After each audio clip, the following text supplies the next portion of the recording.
الحمدللہ وحدہ لا شریک لہ والصلاۃ والسلام علی من لا نبی بعد۔ میں نے آپ کے سامنے علامات قیامت پر تفصیل سے بات کی ہے۔ قیامت کی بعض علامات چھوٹی ہیں جنہیں علامات صغریٰ کہتے ہیں، اور قیامت کی بعض علامات بڑی ہیں جنہیں علامات کبریٰ کہتے ہیں۔ بڑی علامات کبریٰ میں سے ایک علامت حضرت مہدی کا پیدا ہونا ہے، اور ایک بہت بڑی علامت حضرت عیسیٰ علیہ السلام کا آسمان سے نازل ہونا ہے۔ نازل ہونے والے حضرت مہدی کے اوصاف کیا ہیں؟ حضرت مہدی کہاں پیدا ہوں گے، کہاں وفات ہوگی، کارنامے کیا ہوں گے، ذرا اس کو بھی سنیں۔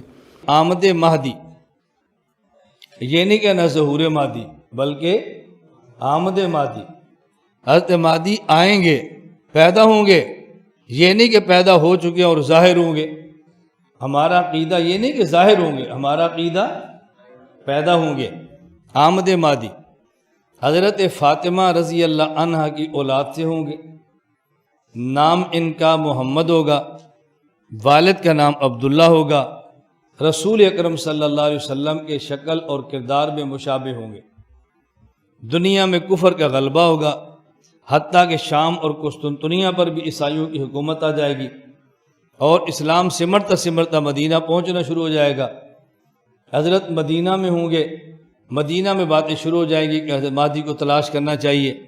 یہ وہاں سے مکہ مکرمہ چلا جائیں گے، اور مکہ مکرمہ حجر اسود اور مقام ابراہیم کے دوران یہ طواف پہ ہوں گے، تو بعض لوگ ان کو پہچان کر کہیں گے یہ مہدی ہے، ہمیں ان کی بیعت کرنی چاہیے۔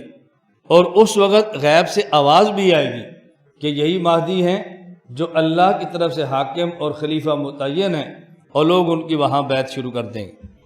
حضرت مہدی وہاں سے مدینہ آئیں گے، رسول اللہ صلی اللہ علیہ وسلم کی قبر مبارک کی زیارت کریں گے۔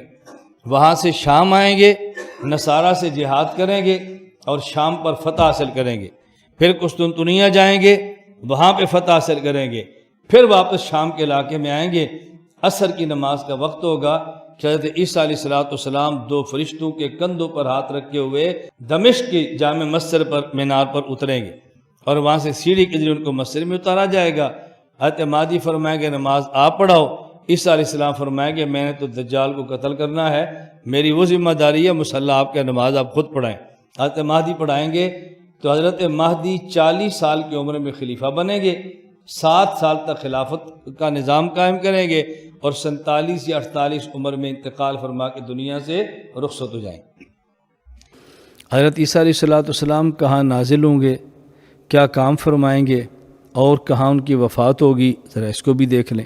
نزول عیسیٰ حضرت عیسیٰ علیہ السلام 32 سال کی عمر میں اللہ نے ان کو آسمان پہ اٹھایا ہے، بغیر باپ کے حضرت مریم کے پیٹ سے پیدا ہوئے۔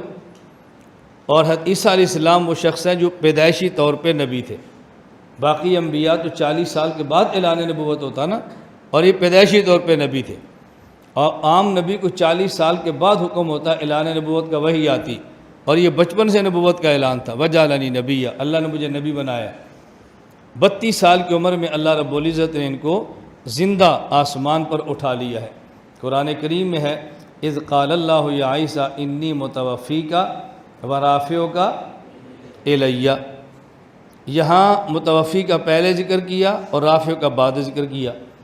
اس سے جاوید احمد خامدی نے امت کو دھوکہ دیا کہ دیکھو عیسیٰ علیہ السلام پر وفات آئی ہے اور اللہ نے آسمان پہ اٹھا لیا ہے، اور عیسیٰ علیہ السلام پہ موت آنا یہ کوئی عیب تو نہیں ہے، اور انبیاء پر بھی موت آئی ہے، اللہ کے نبی پر موت آئی ہے، عیسیٰ علیہ السلام پر موت آ گئی تو یہ کون سا عیب ہے؟ اور قرآن کی ترتیب بتا رہی ہے کہ ہم آپ کو وفات دیں گے، آپ کو اٹھا لیں گے، اور مطہر اور یہودیوں کے ہاتھوں سے آپ کو مسلح ہونے سے بچا لیں گے۔ تو یہودی ان کی لاش کا مسلح نہیں بنا سکے، بلکہ زندہ آسمان پہ اٹھا لیا ہے۔ حضرت عیسیٰ علیہ السلام آسمان سے نازل ہوں گے، پھر حضرت عیسیٰ علیہ السلام نکاح فرمائیں گے، حضرت عیسیٰ علیہ السلام کی اولاد ہوگی، 40 سال تک خلافت کا نظام ہوگا، دجال کو مقام لط پہ قتل کریں گے، اور عیسیٰ علیہ السلام جہاں تک دیکھیں گے وہاں تک آپ کا سانس جائے گا۔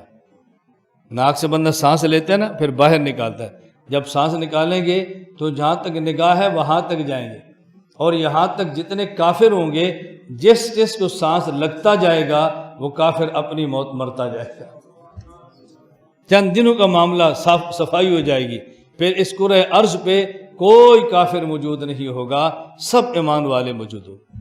بالآخر عیسیٰ علیہ السلام مدینہ منورہ جائیں، وہیں ان کا انتقال ہوگا، اور آج بھی چوتھی قبر کی جگہ خالی ہے، حضرت عیسیٰ بن مریم کو وہاں پہ دفن کر دیا جائے گا۔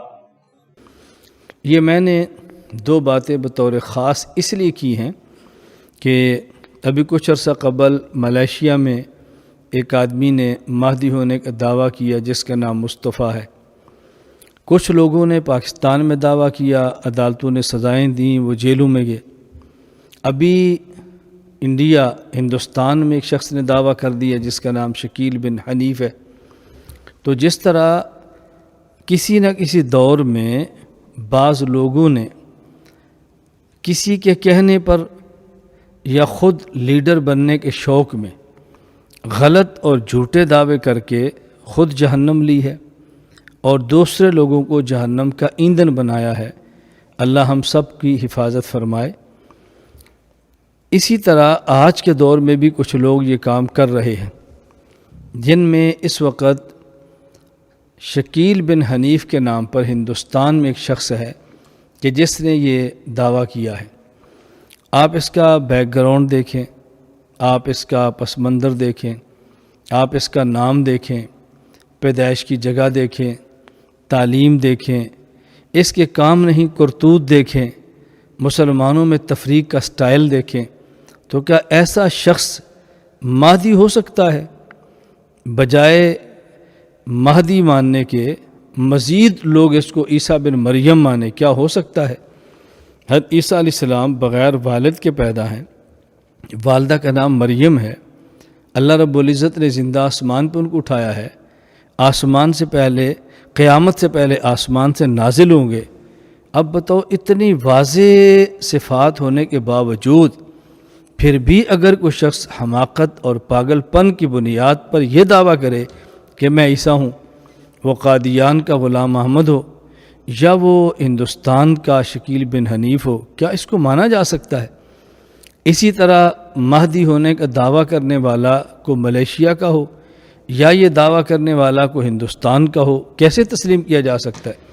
اس لیے میں پوری دنیا کے مسلمانوں سے عموماً اور ہندوستان کے عوام اور مسلمانوں سے خصوصاً یہ گزارش کروں گا کہ اس فتنہ شکیل سے ہوشیار رہیں، اس فتنے سے دور رہیں، اس فتنے کا تعاقب کریں، اور وہ ہمارے علماء، وہ ہمارے دین کا درد رکھنے والے لوگ جو اس فتنے کا تعاقب کر رہے ہیں، ان کا ہر قسم کا ساتھ دیں، ان کا تعاون کریں، اور امت کو اس فتنے سے بچانے کے لیے جس حد تک اللہ توفیق عطا فرمائے کوشش کریں، اس پر اپنا مال لگے، اس پر اپنا وقت لگے، اور اس پر اپنی جان لگے، جو خرچ کر سکتے ہیں کریں، اور فتنوں سے امت کی حفاظت کریں۔ جو شخص فتنوں سے امت کو بچاتا ہے، اللہ رب العزت اس کو اتنا بڑا اجر عطا فرمائیں گے جس طرح صحابہ کرام رضی اللہ تعالیٰ عنہم کو اجر عطا فرماتے تھے۔ تو فتنوں کے خلاف کام کرنا یہ بہت بڑی عبادت ہے، بہت بڑا کام ہے، اور یہ کار نبوت کا حصہ ہے یہ کام کرنا۔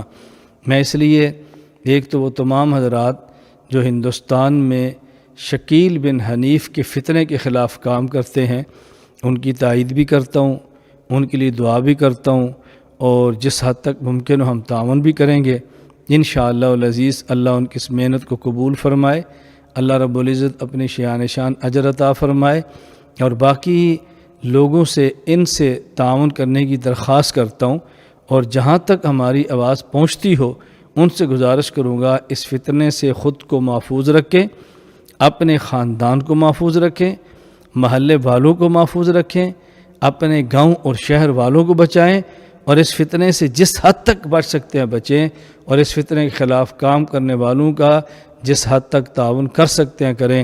اللہ تعالی ہم سب کو اخلاص، دلائل، اعتدال اور اپنے اکابر کے ساتھ رہ کر دین کی خدمت کرنے کی توفیق عطا فرمائے۔ لا الہ الا اللہ، لا الہ الا اللہ، لا الہ الا اللہ، ما لنا رب سواه، لا الہ الا اللہ،